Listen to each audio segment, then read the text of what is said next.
O que pode acontecer com o clima global quando o maior vulcão em atividade no planeta, ali nas ilhas do Havaí, entra em erupção? Se você quer saber as possíveis consequências da erupção recente do Mauna Loa, vulcão ali numa grande ilha do Havaí, acompanhe esse vídeo até o final. Eu sou o Paulo Bittencourt, bem-vindo ao canal Modernidade e Ciência.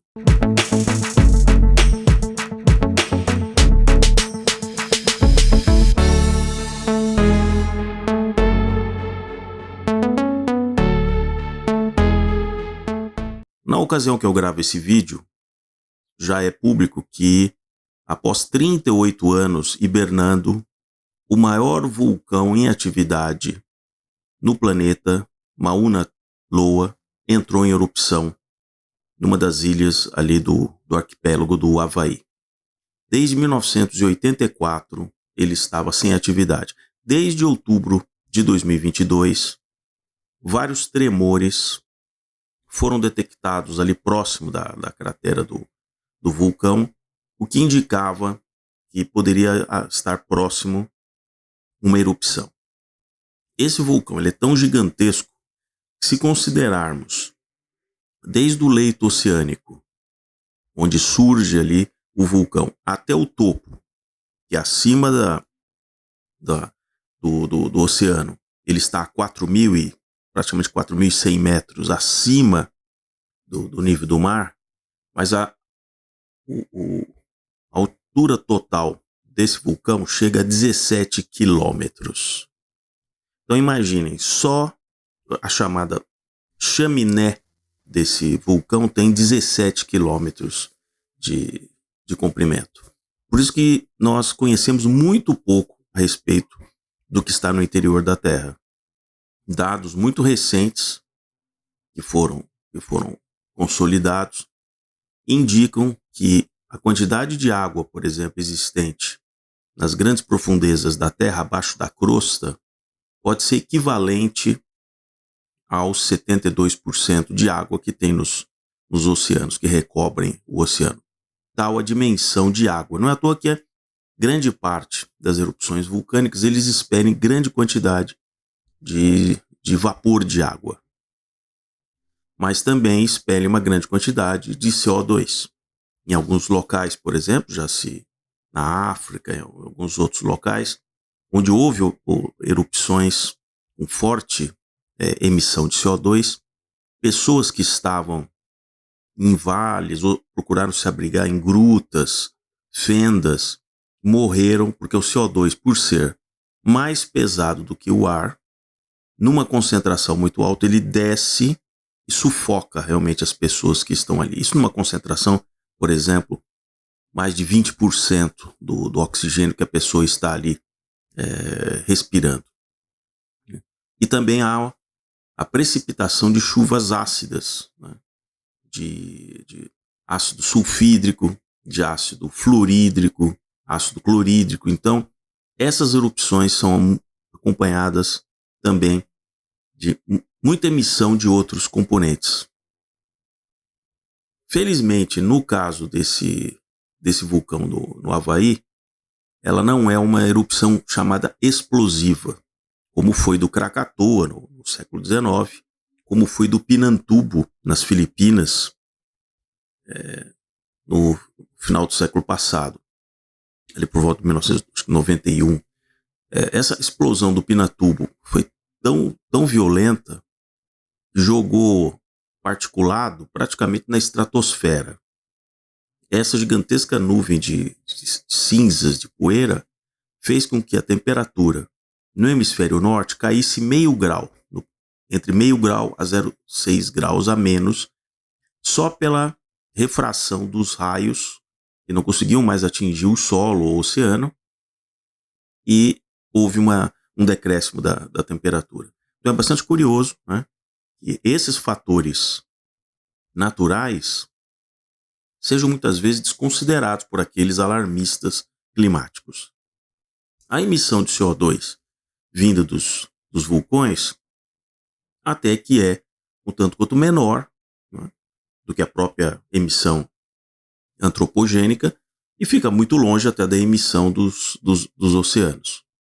Agora, as explosões dos vulcões sempre causaram um grande transtorno, não só para as populações que vivem ali do lado. Essa ilha, por exemplo, no Havaí, em relação a 1984, o censo demográfico americano indica que hoje existe o dobro de população nas vilas em torno desse vulcão, o que leva a um nível de preocupação muito maior do que em 1984.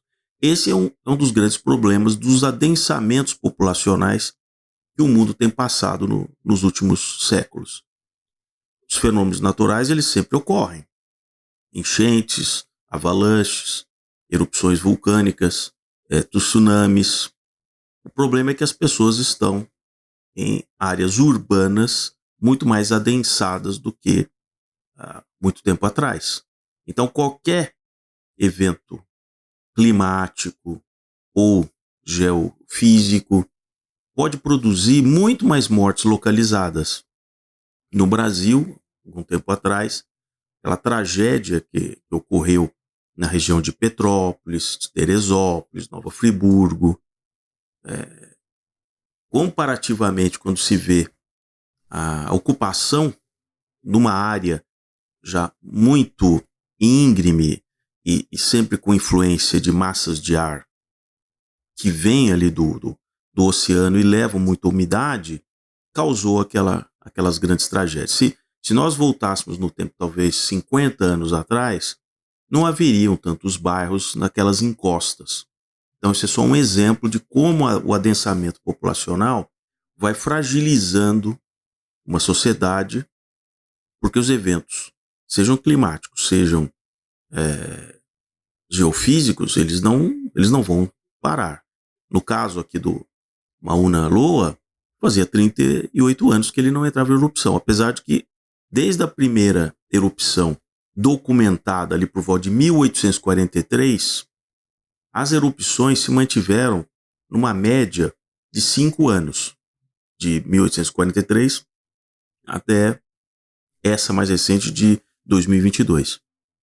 Só que, nos últimos 50 anos, essas erupções se tornaram mais esparsas. Então, a média de 1843 até ali por volta de 1950 seria ali em torno de 3,5 anos de intervalo da erupção. A partir dos anos 50 do século XX, elas foram se espaçando mais e mais, até que a última ocorreu em 1984.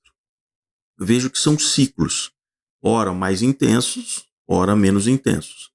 E aí é que isso confunde realmente aqueles modelos matemáticos que eu sempre tenho colocado aqui no canal, que estabelecem uma regra que à medida que o CO2 está aumentando, a temperatura irá aumentar em tantos graus até o final do século, né?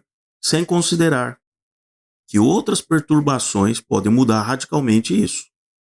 Então, a concentração, por exemplo, de CO2 no planeta, ela já mudou diversas vezes. Ela já foi em torno de 3 vezes mais alta no momento, por exemplo, que a Terra estava passando por uma idade glacial. Então, esse modelo tem alguns problemas logo de cara no seu conceito. Não é porque eu estou dizendo isso. Vários climatologistas, posso deixar aqui indicação de uma delas, por exemplo, a doutora Judith, que tem batido muito, mas ela é uma climatologista hoje independente. O grande problema são os climatologistas que precisam de dinheiro contínuo para manter suas pesquisas.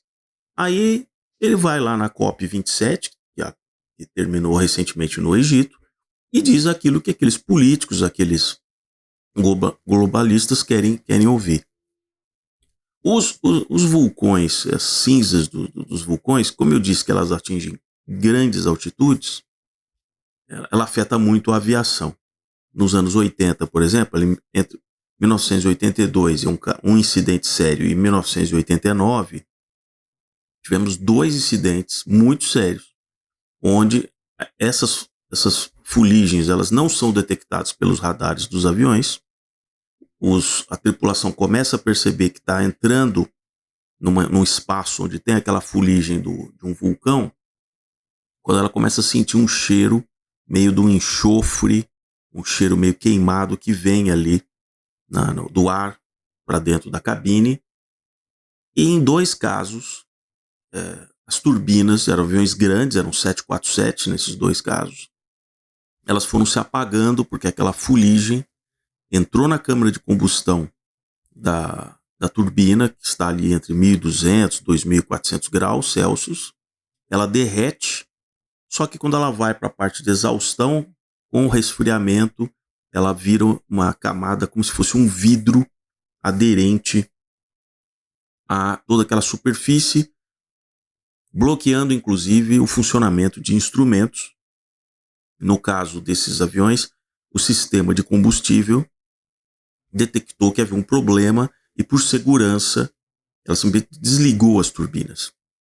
Esses aviões planaram durante muitos quilômetros, até que em altitudes mais baixas, provavelmente com a densidade maior do ar, e num procedimento correto de religar essas turbinas, elas conseguiram ser religadas e os aviões foram para pousos de aeródromos de emergência, o mais próximo que eles encontraram.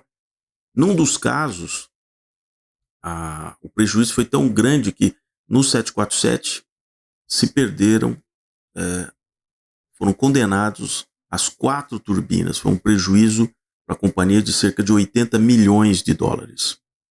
Recentemente, quando em 2010, um vulcão ali na Islândia entrou também numa erupção muito violenta, foi enviado aviões militares para detectar que durante umas 2 semanas os voos na Europa ficaram impedidos de decolar. Então foi enviado aviões militares para fazer um teste. E mesmo esses aviões militares apresentaram danos nas turbinas, porque essas partículas são muito pequenas, menos ali de 0,5 milímetro de diâmetro, mas como elas saem das profundezas com altíssima temperatura, eles são parecidos como pequenos cristais com pontas muito afiadas.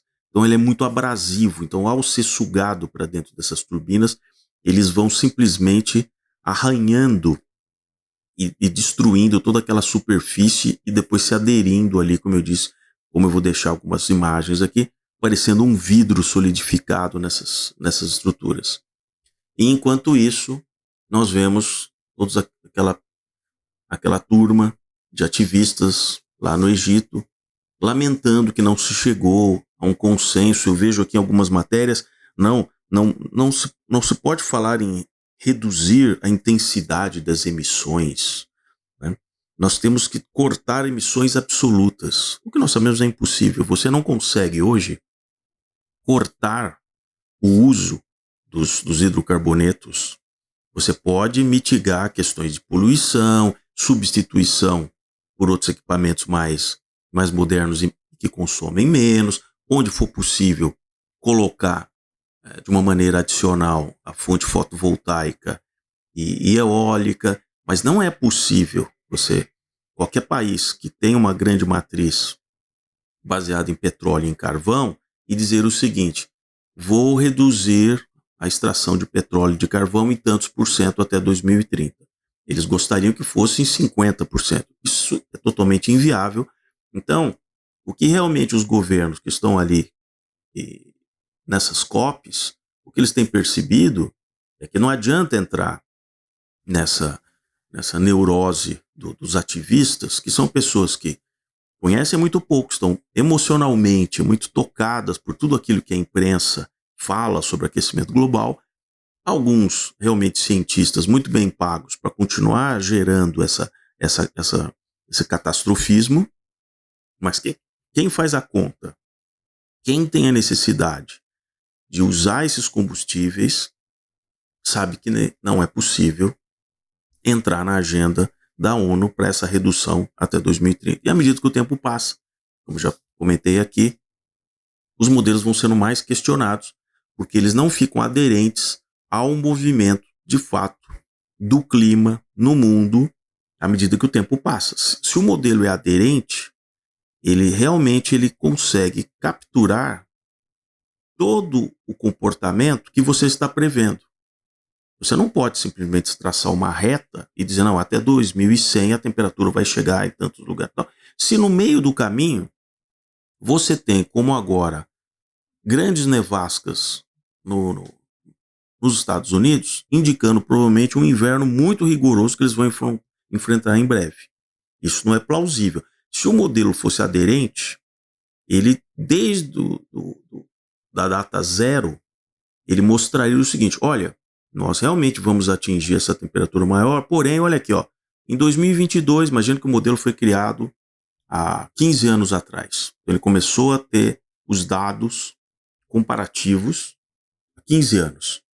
Se o modelo ele é robusto, ele deveria mostrar que também haveriam períodos, por exemplo, de um resfriamento. Ele não mostra. Ele só mostra um aquecimento contínuo até o fim do século. Então tem algo estranho com esses modelos. Porque se vem um vulcão explosivo, que abaixa a temperatura, se vem um inverno agora no hemisfério norte bastante intenso, isso sem dúvida afeta o cálculo de quanto essa tal temperatura média está se movendo ao longo do planeta. Então, se você gostou, peço que se inscreva aqui no canal, coloque aqui o seu joinha. Eu vou continuar coletando matérias bastante curiosas a respeito desse tema, que é bastante complexo. O que engana realmente muitas vezes as pessoas é que no seu microclima que você está acostumado, na sua região, se é uma região urbana, você realmente detecta um aumento de temperatura em função daquele crescimento da cidade, da verticalização, da eliminação da vegetação naquele entorno. Mas não se tem uma comprovação de que, distante desses centros urbanos, e a medição ela é muito imprecisa, porque você precisaria estar com pontos de medição muito próximos um dos outros. Você depende hoje, basicamente, do uso de satélites, onde a distância medida é bastante grande, são questões de dezenas de quilômetros, e isso se o satélite encontrar condições para naquela passagem ele conseguir fazer a temperatura no solo, porque se houver uma camada de nuvens, ele não vai conseguir medir a temperatura que está no solo. E aí ele faz uma espécie de interpolação entre a próxima volta, no próximo local, e aquele dado que ficou faltando, ele completa aquilo. Então é extremamente impreciso para que se chegue à conclusão de que o planeta vai se aquecer 1,5 grau até o final do século XXI.